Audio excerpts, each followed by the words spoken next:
Hello everyone, welcome back to MixBus TV. David here. Hope you're having a great day. Rupert Neve design 542's hardware tape emulators against tape plugins. Let's do this.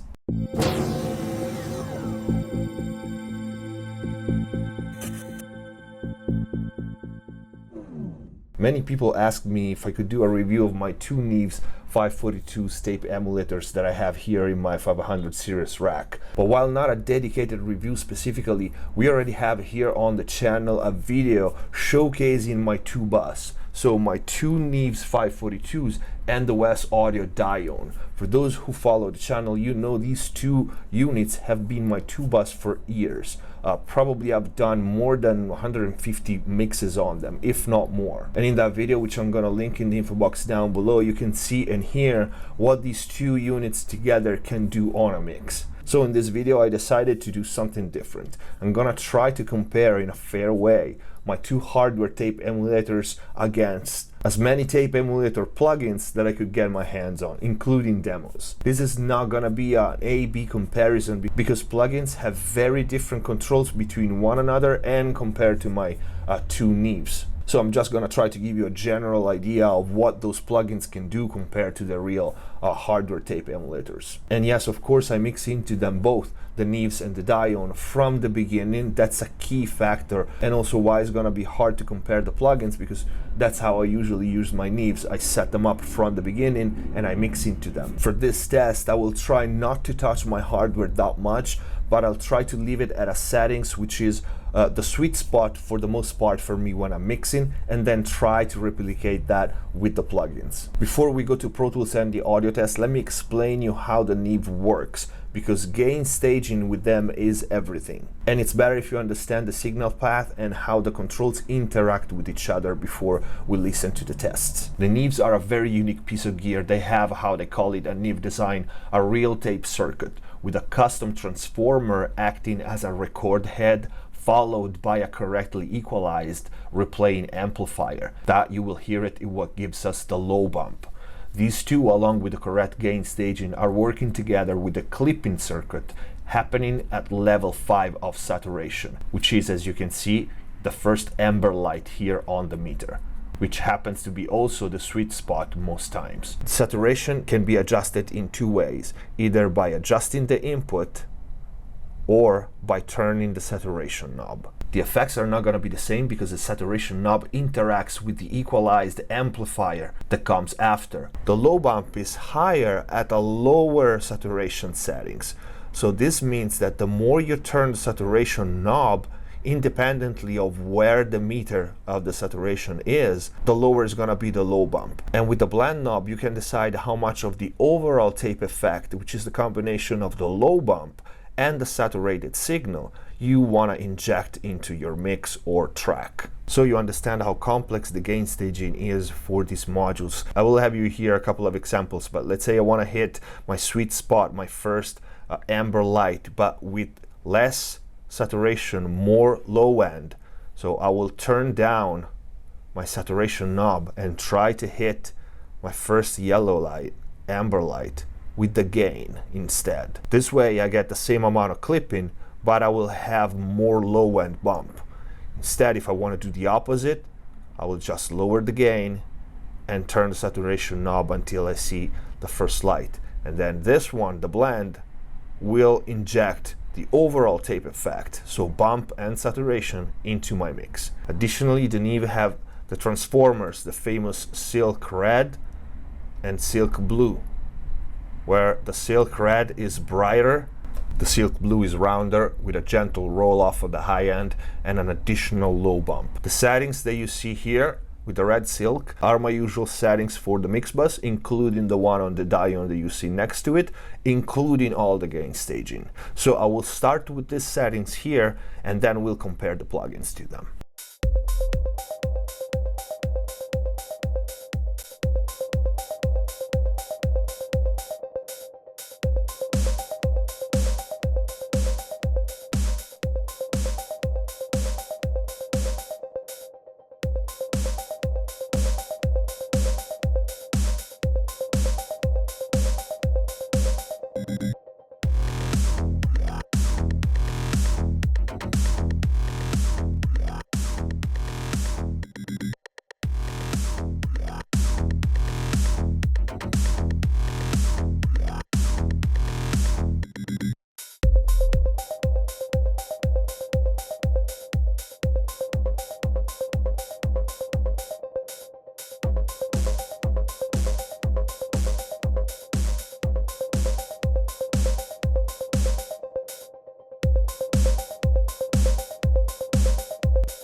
Those were the Neve's 542's hardware tape emulators. Now let's take a listen to the plugins. I will use the same two pieces of music to keep things simple and the video not too long, because we have a lot of plugins to test. As you can see from my screen, they barely fit. Actually, they don't fit at all. We're gonna test, not in this order.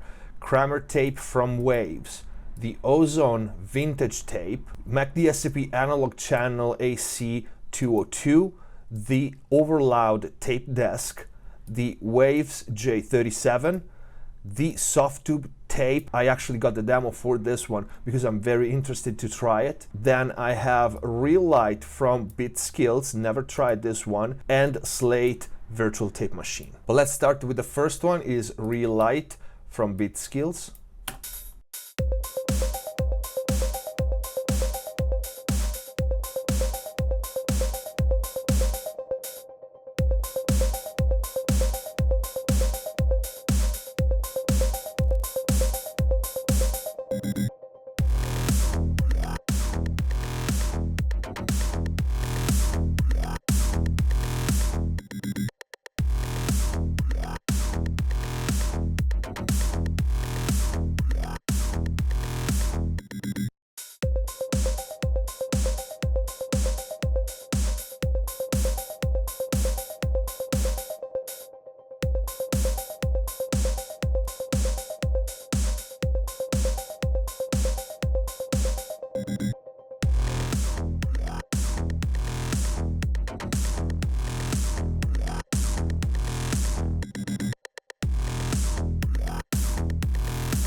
That's really nice, actually. I'm very surprised. This is the first time I try Beatskillz Reelight. It has a really nice low-end bump, very close to my Neve, actually.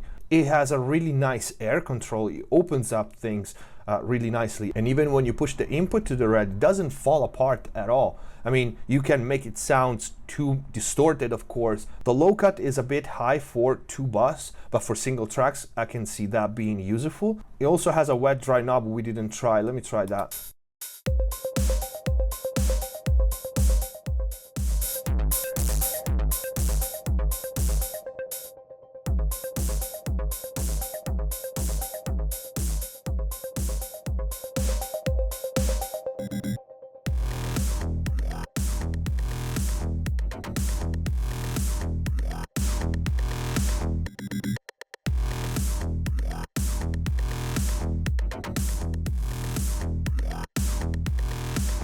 Let's put it all the way wet.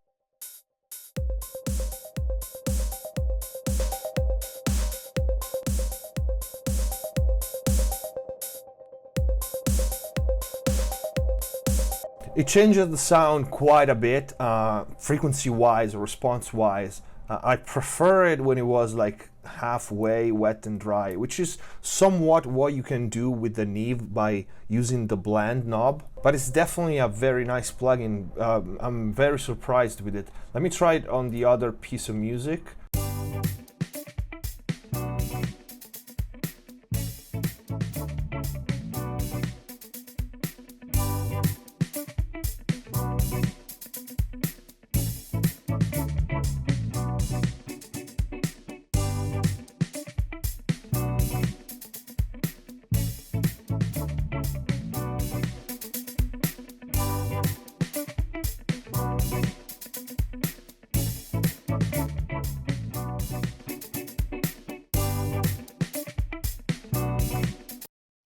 Nice, definitely. It adds quite some energy even in the mid-range high area.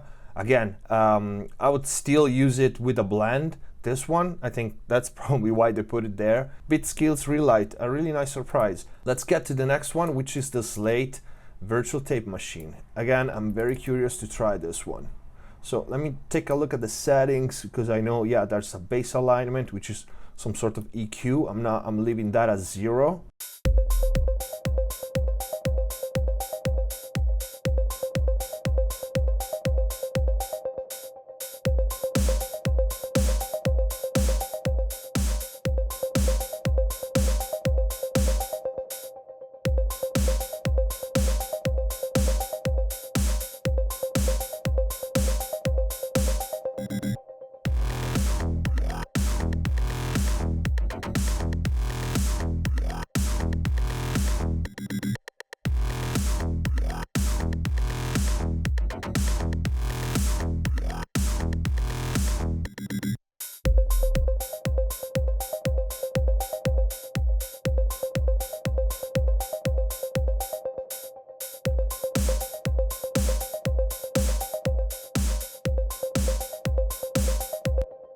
Again, we have a very specific character, very specific color that changes the material quite a bit.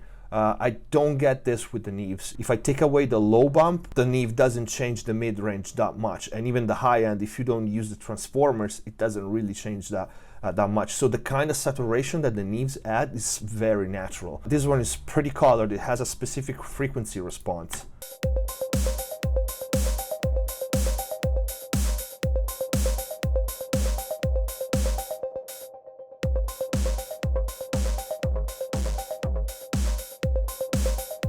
It breaks up nicely though, so it doesn't go into full-blown distortion territory even when I obviously put the input too high. Also, it doesn't have the low bump at all. I guess I should mess with the settings and adjust the bass alignment, but to me that is more like using EQ, and if I want to adjust with EQ, I just use an EQ. The Neves don't sound like EQ at all.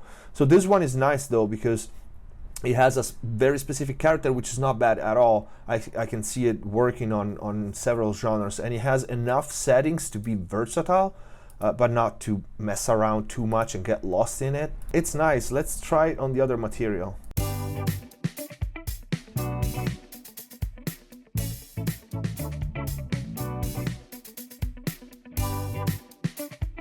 A 15 IPS, the roll-off on the high is quite noticeable.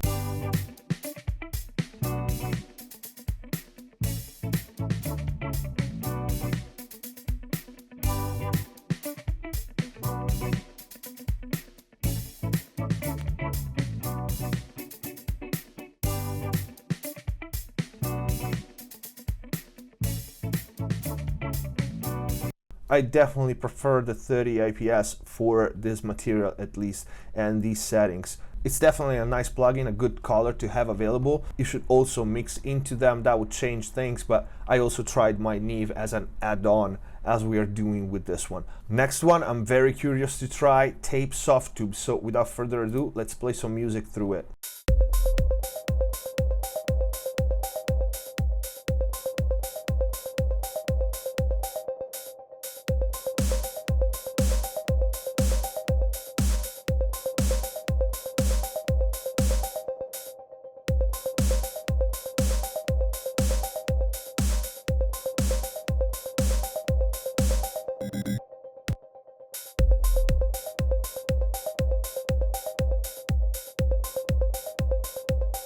First of all, three very different type of color. B being the closest to the low end of my Neves. A and C sound nice. A sounds to me like there's some sort of shifting in energy in the high end. On this one, we also have tape speed control. Let's try that.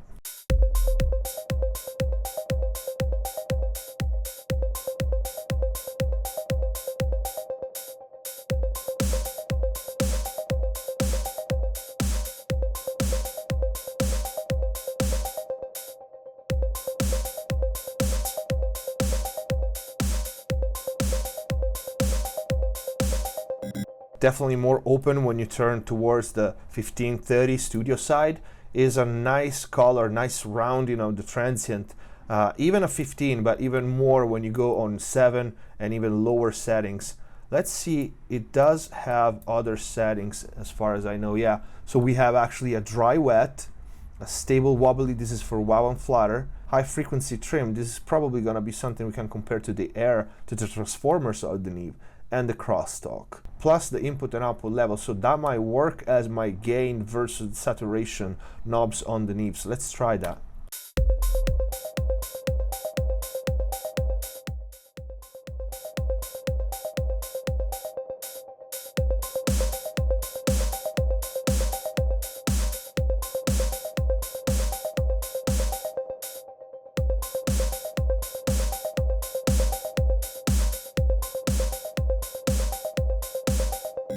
Definitely the B-type has a nice low end. I want to try it on the other material and test the high frequency trim.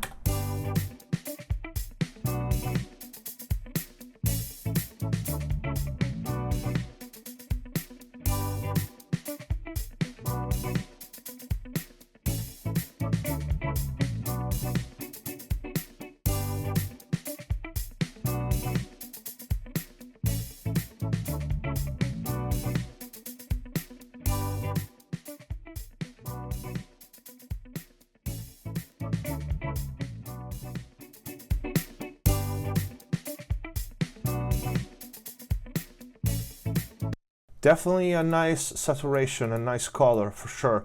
I am not a fan of the air trim used as a high boost, but also if you run it flat, it's perfectly fine. And actually, I like the color, that somewhat natural color that the three type of tape give you. And Softube is pretty great at saturation. The B type is definitely my favorite, at least compared to my Neves, but for any other material or just mixing into it, I can see all three of them being possible for 2-bus processing. Waves Kramer Tape. This is not even a fair comparison because the Waves Kramer Tape, which I love by the way, it models a specific vintage tape machine, the Ampeg, which has a very unique character, a very unique sound.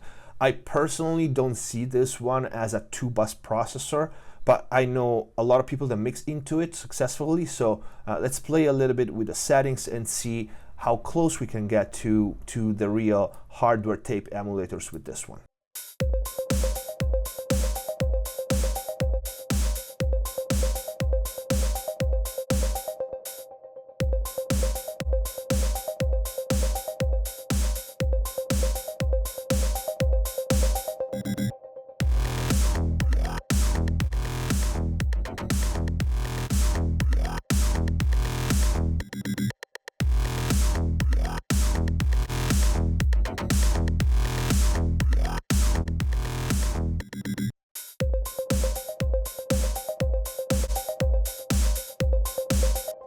Wow, I'm actually very impressed with this one. I never tried these settings before because, like I said, I never mixed into it. But as you can see, I'm running the input, the record level very low, so I keep the gain staging somewhat open and clean, and then I'm adding distortion with the dedicated saturation knob, the flux knob here in the middle. And it brings up a lot of energy in the high, mid, high range, and in a very nice way. It's like rich harmonics. I don't get the same, again, low bump on the Neves. That's, I don't know, it's quite unique what they do. And the way when you mix into the Neves, the way the low end comes together is so easy. So this one doesn't have the low bump at all. If it does, it's really minimal. But let me try at 7 speed. Let me try to run the input a little harder.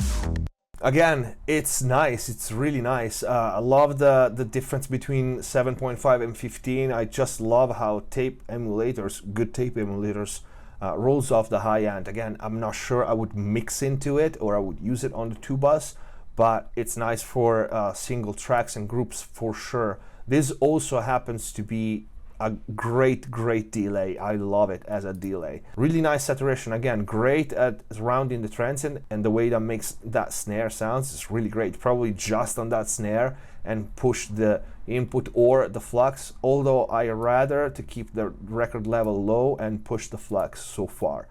Let me try a really quick on the other material.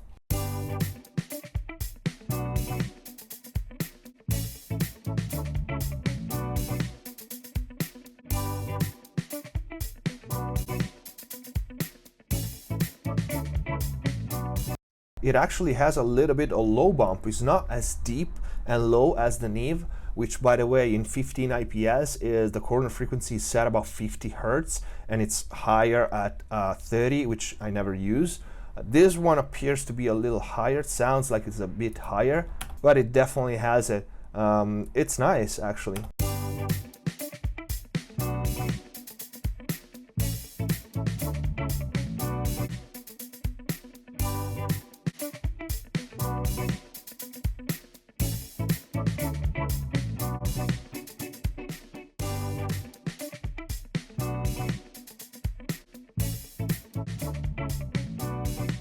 Also on the Kramer, you can push this monitor. You can see all the controls are grayed out aside from the record level because you can use it just a preamp emulator.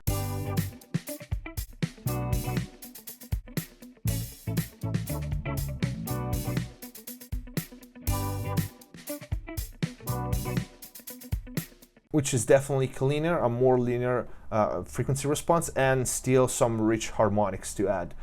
Kramer Master Tape, I've always liked this one. I remember I bought it the first day that actually came out back then, and I still like it. Very different from the Neves because controls are completely different, and again, it emulates a specific unit, the Ampex tape machine. Let's get to the next one. Ozone Vintage Limiter doesn't have the reels spinning, but Ozone makes great stuff, so let's put controls at factory default and let's play some music through it.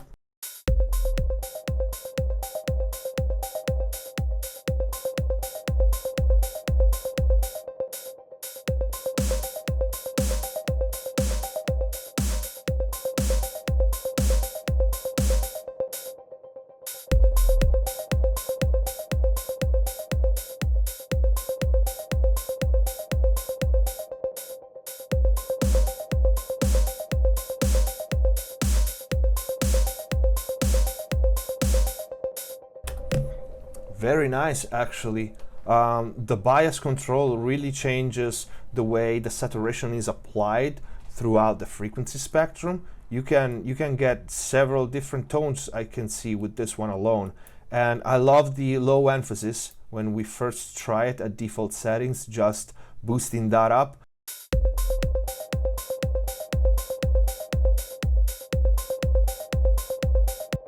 A little more loose than my Neves.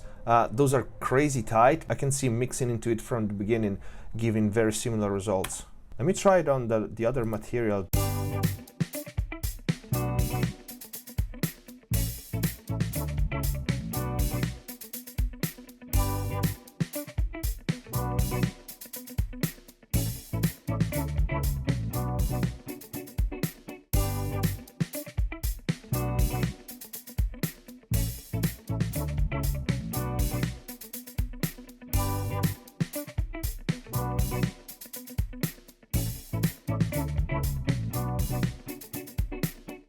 Nice, it can be really subtle and it's versatile enough. I can see this one being used on multiple tracks actually, if used conservatively. I think so far this is one of the best. I still miss that glue factor in the low end that the hardware has, but this sounds absolutely legit and it does a really nice job at shaving off those transients. Very important if you go back to my loudness video for a potentially loud mix. Really nice, Izotope Vintage Tape. I'm familiar with their Vintage Limiter, which is amazing on vocals, but I never really digged into this one. Very nice surprise. Next in line, J37 from Waze. Again, I really like this one. One of the best delays out there for that real tape kind of effect. Even for the classic rock stereo slapback, this is my favorite. I think I have a video on rock vocals showing exactly that. It's got great filters too, but let's focus on the distortion, on the saturation, the tape emulation side. I'm gonna put the saturation all the way down and just start running audio through it with the 888 first.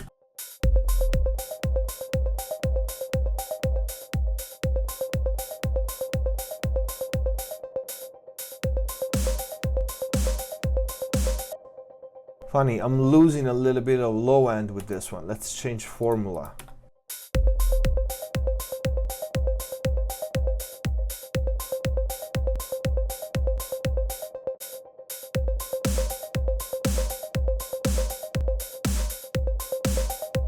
Yes, it's definitely losing a little bit of low end on all three formulas with these settings. That's also probably why I never felt like trying to emulate with this one what I get with my Neves, because I never got the feeling they were like the same beast. But let's try more settings. Let's do the same we did with the Kramer. Let's run the input low, which we are, but adjust the saturation.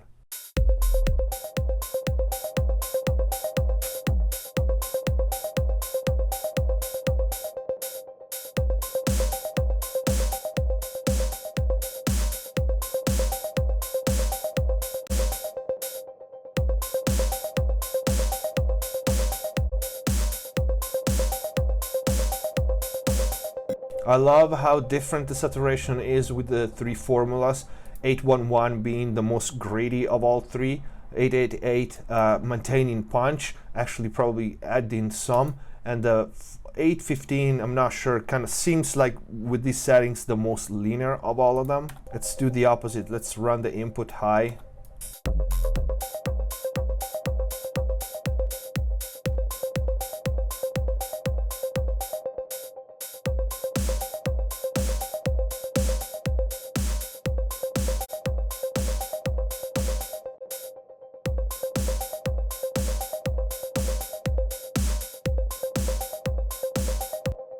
Yeah, I like the type of saturation, especially on the 888 and the 815. Again, I seem to prefer to add the saturation instead of running the input high. It sounds better to me.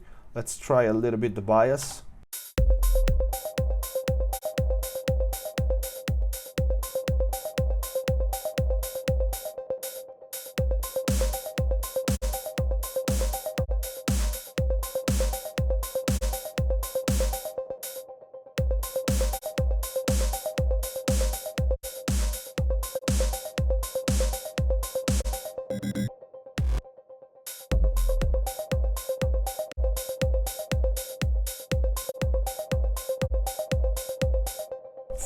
Very different sounds with the 815 formulas with the 3 bias. Definitely it changed the energy in the high and the mid range. Definitely something you want to start mixing into it from the get-go, otherwise it would change your mix way too much. Very nice saturation again. I especially like the energy in the mid range, which is in the end the money range. Let's try it on the other material.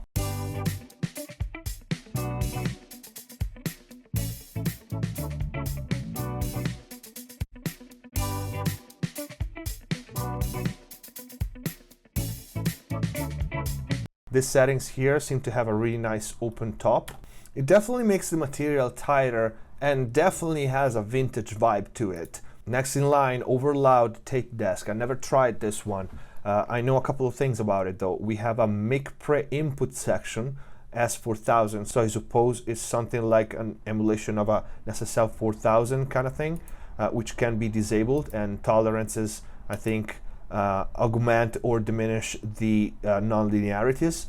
Then we have the tape section, rec level, tape speed bias, and playback level. And on the output we also have emulation of desk. So with this one you can basically emulate the full analog signal path, as I actually described in one of my videos. And we actually have different desks, S4000, so the SSL I guess, and AT, the Neve, and the T88, I think that's a Trident. Okay, so let's start with the default settings and let's run audio through it.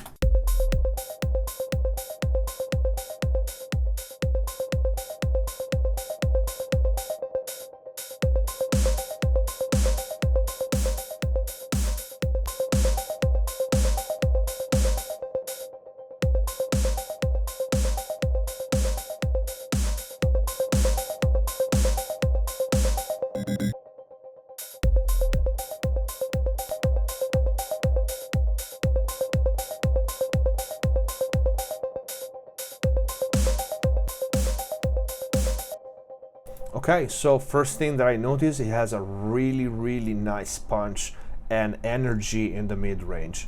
Arguably, so far, the best sounding in that regard. Again, I don't hear the low bump, which again, you can compensate for by mixing into it, by adding an EQ, but it's not the point. Let me try messing around with the desk settings.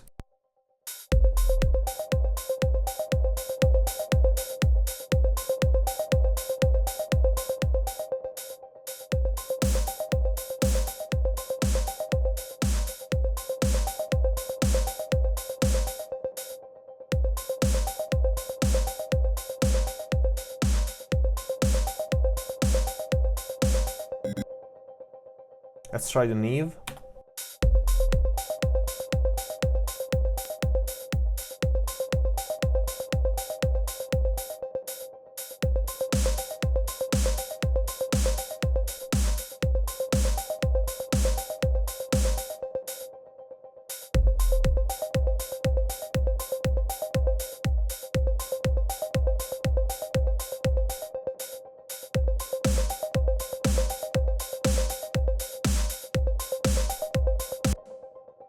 Yeah, the S4000 has definitely that punch. The T88 to me sounds the most transparent of the three. The N80 is the more colored, also the one that changes the overall frequency spectrum the most. Tape speed works as expected on the high range, not on the low end. There's no low bump happening. Let's try it on the other material.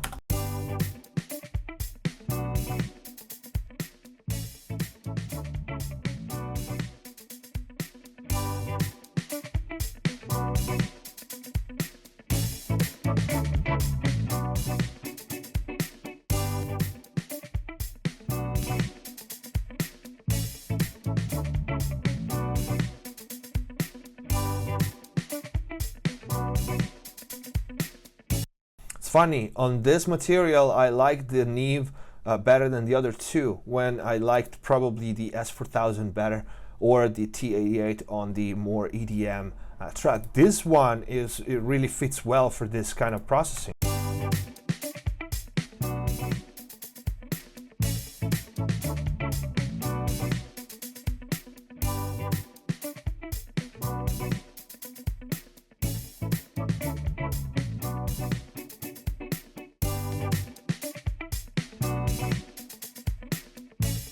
That's a pretty notable mid bump which fits the music.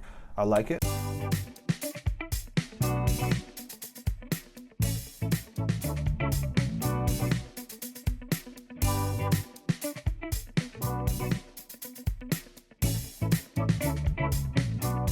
And actually running just the tape part without the desk input or output, it's pretty natural and flat as a response. I really like this one. It does have somewhat a warming effect on the low mid as well. I don't think it's a matter of frequency response change like the Neves. It's more a matter of saturation that happens in that range. A lot of colors in here, versatile in a very different way from the other two. I like it. Overloud TAPEDESK definitely is worth more experimenting. Last one for this test is an old plugin, has been around forever, but believe it or not, this was, so far, what I've been using when I didn't have my Neves to emulate the famous low bump, the low energy glue that the Neve have, is the McDSP Analog Channel AC202.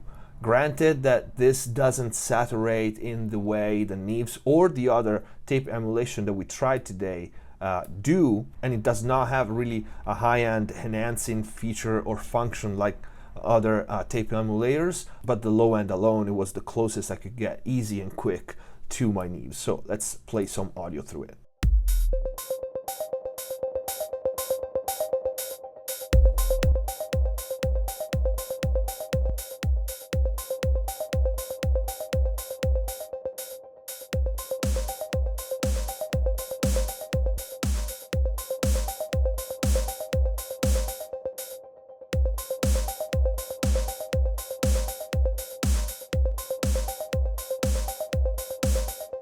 So you see it doesn't have the high emphasis, but it does have the high roll-off. Depending on the tape mode, modern or vintage, it does change behavior. The good thing about this one is that it works almost very close as a compressor, but a specific kind of compressor, very soft knee. The one thing I love about this one is that you have 6 different tape models.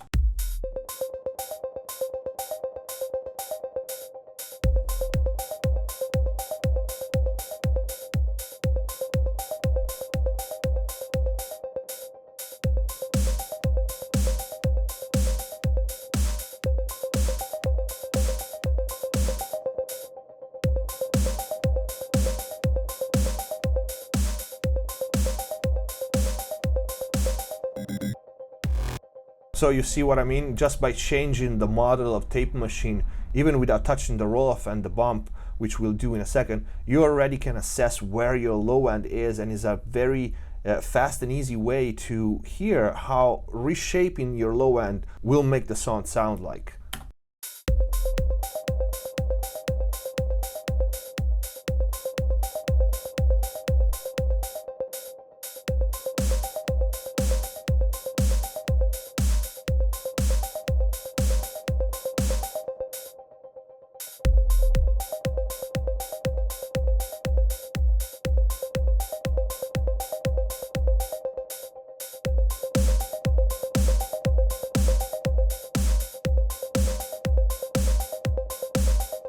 Let's try it on the other material.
And this was the last one of our test, McDSP Analog Channel AC202. The Analog Channel one is also great. Again, this one was the closest, like I said, to what my Neves do to the low end when I didn't have them. Of course, because it's quite different from the other tape emulators. It doesn't have that saturation, that added harmonic on the mid-range or anything to enhance the top end like I'm used to. I was usually using this one in combination with other plugins, so a main saturator, for example, something for the high end, which wasn't necessarily an EQ, maybe another compressor. So I could get very close to what my Neves give me when I mix into them. It just takes longer and a lot of processing as opposed to just turn those on and go. But these plugins that we've seen are all pretty great. I tried to gather the best that I knew of and tried what were the most promising, and I wasn't disappointed. Really, really nice. The Beatskillz, the first one that we tried, the Reelight, really nice Ozone, the 2 waves, which I've been using for a long time, and definitely nice the Softube tape. But overall, a very good bunch. So this is it for this video. I don't even know how long it's gonna be at the end after editing, but I hope you liked it. I hope it was useful. If you liked it, please don't forget to leave a like. If you have any question, leave it in the comment down below. I can already see questions about my 500 gear rack and the Neves coming, so just please ask away. All the links to the plugins are gonna be in the info box down below. Follow MixBuzzTV on Facebook and Twitter. A lot of exclusive material is in there, pictures from studio sessions and whatnot. Check out my new premium recording and mixing courses at ProMix Academy. Thank you for watching. Subscribe if you haven't already. See you next time.